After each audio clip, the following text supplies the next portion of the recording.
Hola i benvinguts. En aquest vídeo examinarem com assignar materials de reforç o tasques individualitzades de suport a aquells alumnes que tinguin dificultats en l'aprenentatge mitjançant les principals plataformes d'aprenentatge virtuals, com són Google Classroom i Moodle. Comencem per Google Classroom.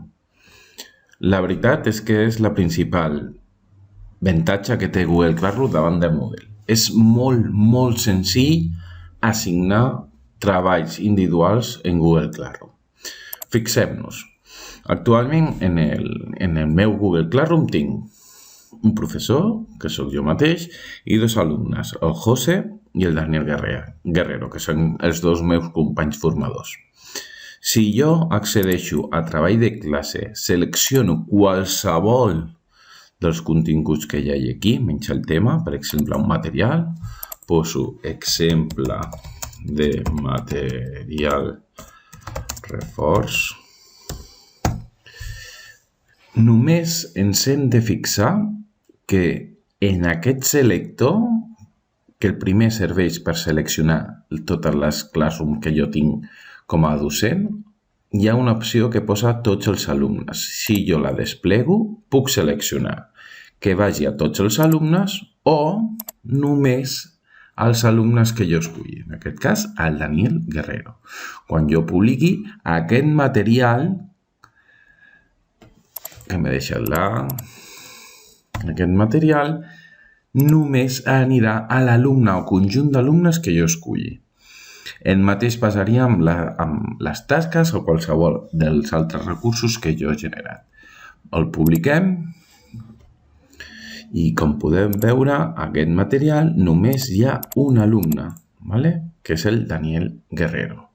D'aquesta manera jo puc tenir diferents tasques, diferents recursos per millorar el procés d'aprenentatge de qualsevol del meu alumnat en una Google Classroom.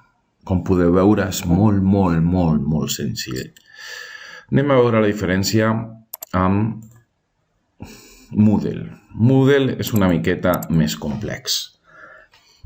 Tornem a la nostra aula del curs Moodle Exemple del nostre alumne 1, que com podem veure són els mateixos i he afegit un de nou que és l'alumne 2, perquè puguem veure les diferències.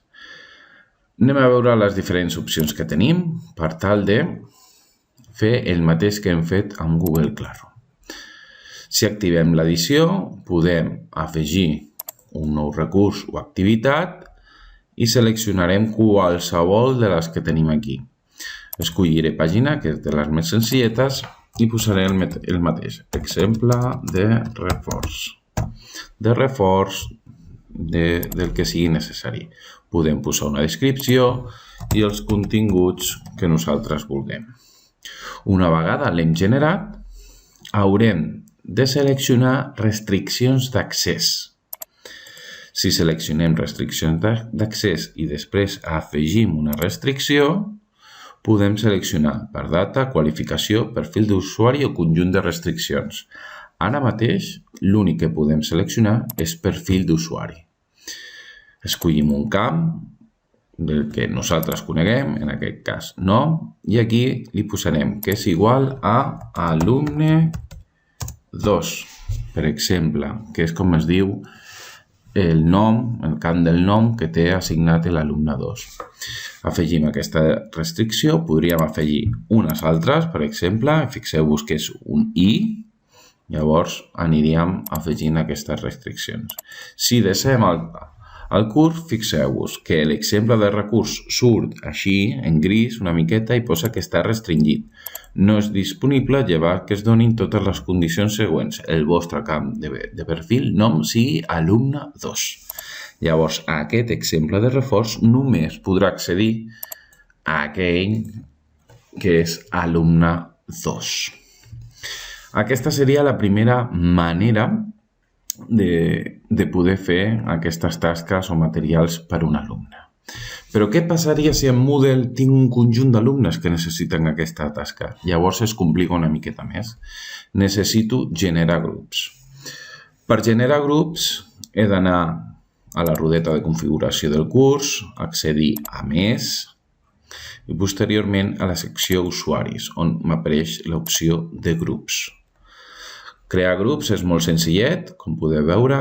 Aquí hi ha els grups i aquí els membres. Primer he de crear els grups. Creem els grups, fem un grup 1, molt senzillet, deixem els canvis i creem un altre grup, perquè veiem com és grup 2, podem posar-li contrasenya, podem canviar-li la imatge, hi ha diferents camps.